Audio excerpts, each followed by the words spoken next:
Kepentingan dirinya akan disembunyikan Allah, dan dia selalu hilir mudik dalam penghambaannya kepada Allah.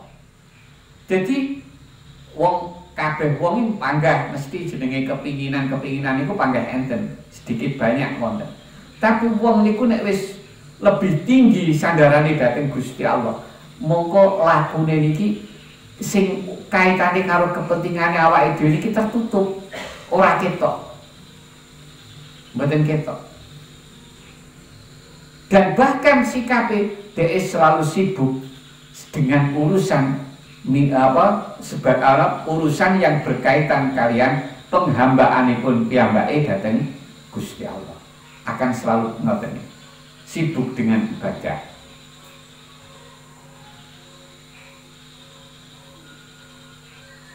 Kepentingannya disembunyikan di balik takdir yang mengalir. Ia tidak melirik pada kepentingannya, seolah-olah kepentingannya terbuang jauh darinya. Meskipun secara lahiriah sebagian kepentingannya mengalir pada dirinya. Jadi minggu niku kalau sanjangne kabeh wong iku mesti duwe kepinginan niku wae. Jadi walaupun terbersit di hatinya ada keinginan-keinginan itu, tetapi wong iku nek wis sandarane nang Gusti Allah, keinginan-keinginan dirinya niki akan tertutupi.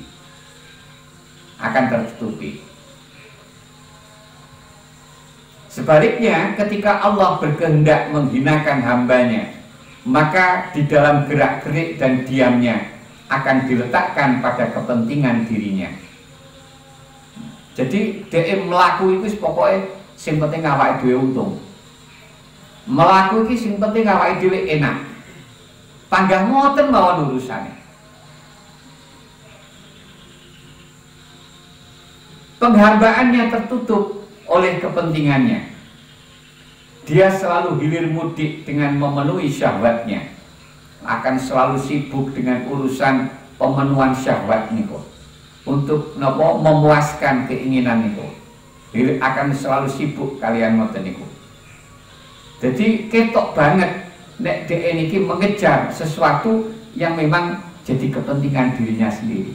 Sehingga lamun dhek wis ngibadah bareng, iku panggah ketok niku ngibadahi panggah mergo kepentingane awake dhewe. Mulane tertutup ngibadah ini. Seolah-olah penghambaannya kepada Allah terbuang jauh, meskipun lahiriahnya ia tetap mengerjakannya. Ketok ya panggah sholat, tapi koyok-koyok sholat ini ndak ada artinya apa-apa.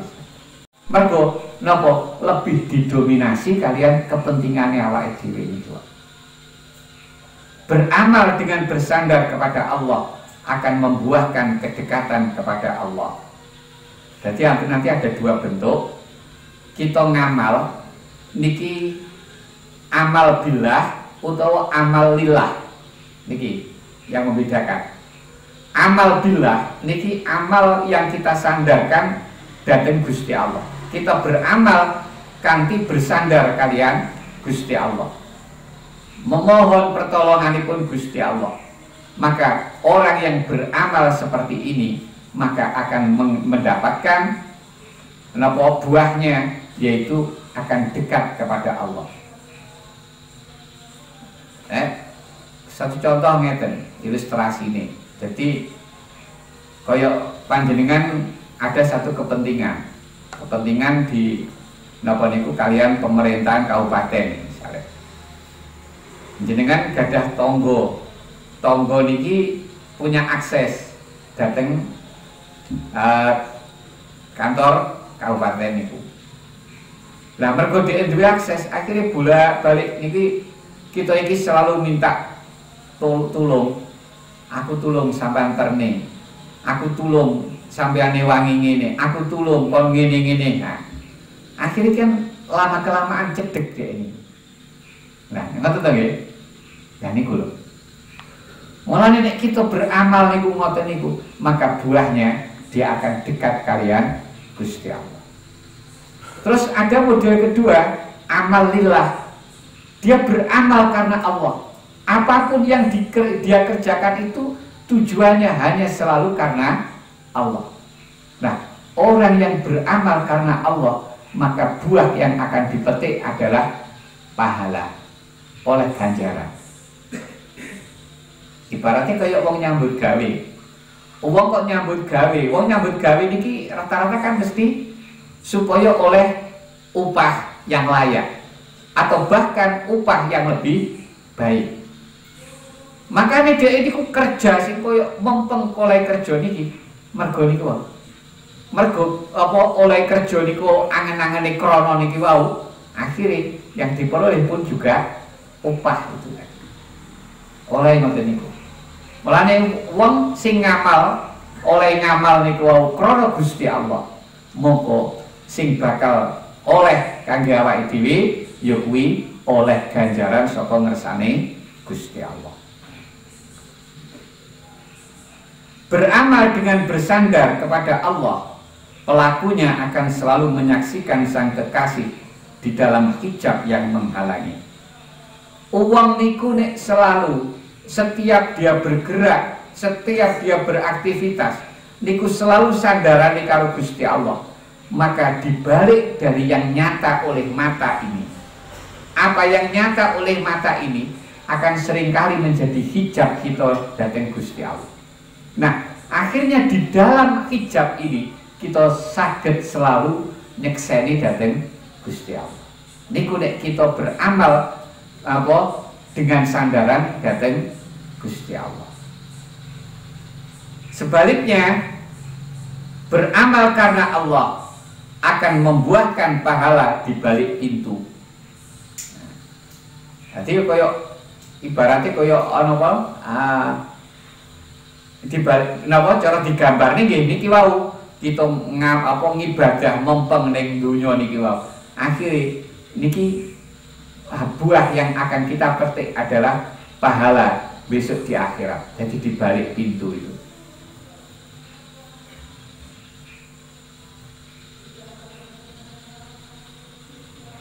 Beramal dengan bersandar kepada Allah tergolong ahli hakikat. Makanya niku wong sing ahli hakikat niku ngamalipun ngamal billah.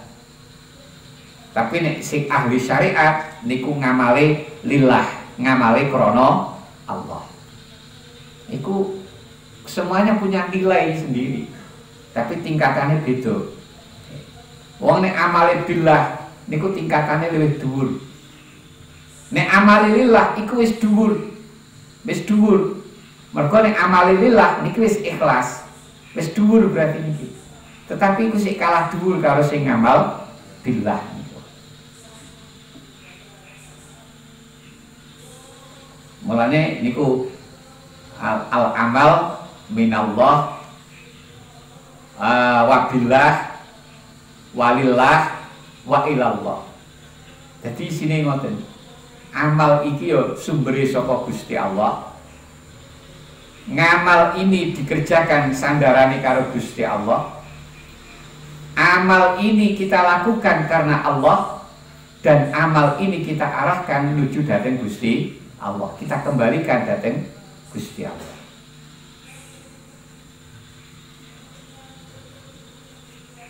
Orang yang beramal karena Allah tergolong orang yang ada dalam firman Allah, hanya kepadamu aku menyembah. Jadi wong sing ngamale billah niku amale lillah niku klebu dawuh Gusti Allah wonten surat Fatihah niku. Iyyaka na'budu. Niku wong sing ahli syariat.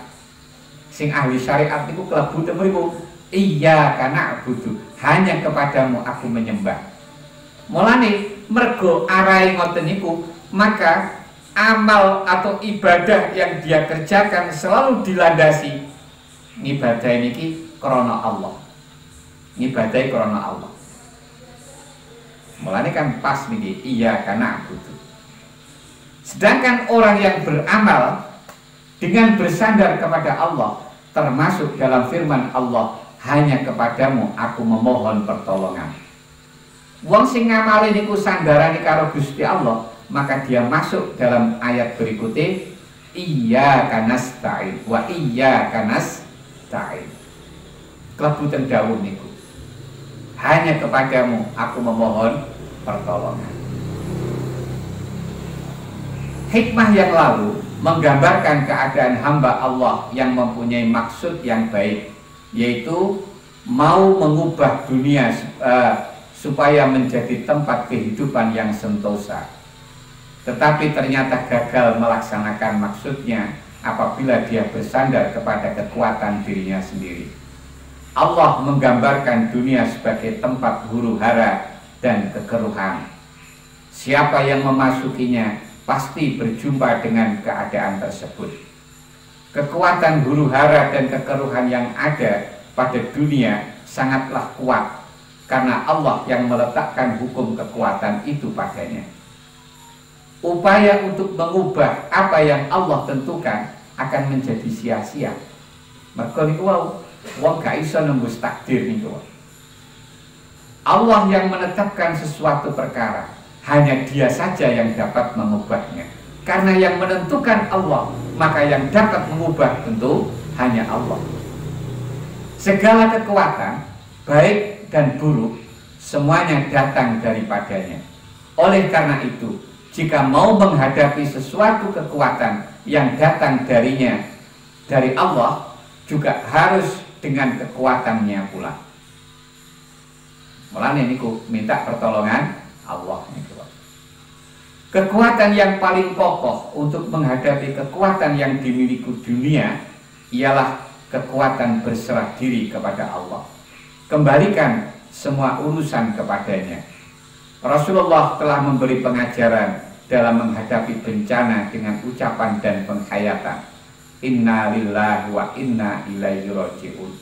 Nek setiap ono musibah kali Kanjeng Nabi dinasihati kon maca inna lillahi wa inna ilaihi raji'un.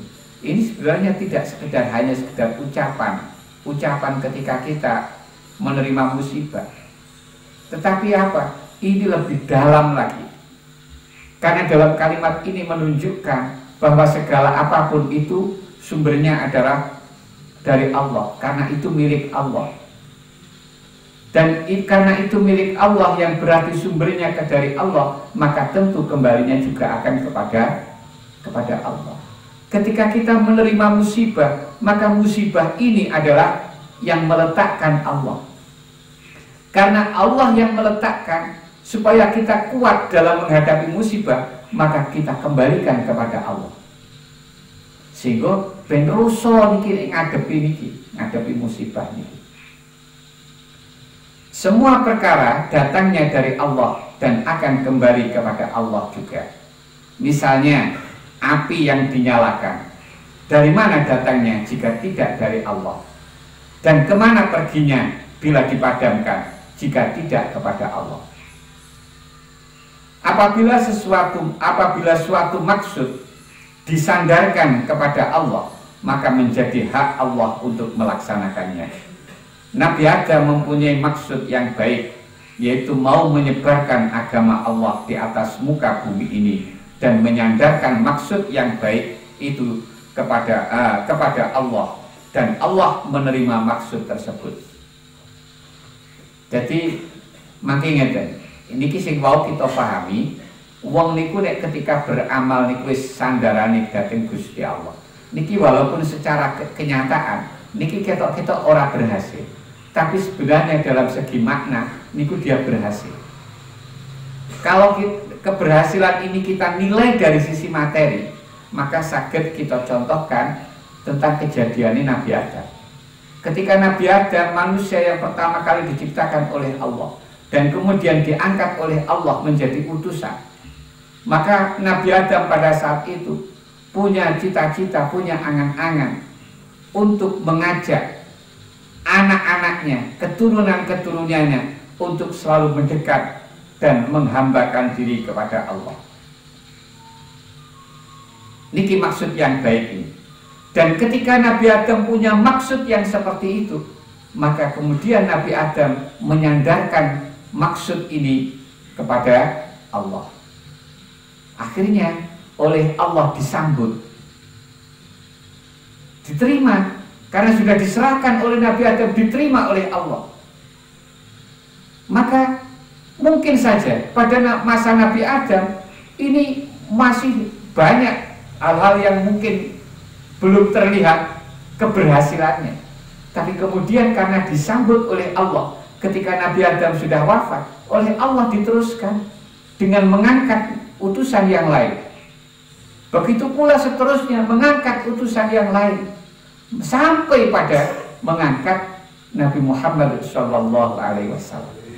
Bahkan ketika Nabi Muhammad sudah wafat tidak berhenti, masih diteruskan. Niat dakwahnya Nabi Adam ini masih diteruskan.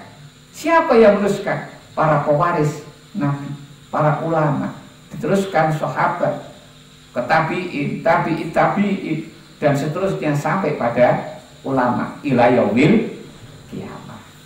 Berarti cita-cita yang sampun dipun dasaraken kalian Nabi Adam di semenjak awal niki ternyata akhirnya berlangsung terus, bahkan bisa berlangsung ila yaumil kiamah. Nah, gambarannya seperti itulah. Nek kita menilai keberhasilan itu dari sisi materi. Moko ngoten niku. Mungkin di saat ini, misalnya wong tua niku mikir-mikir, piye ampriye aku iki iso usaha sing akhirnya jadi kepenak.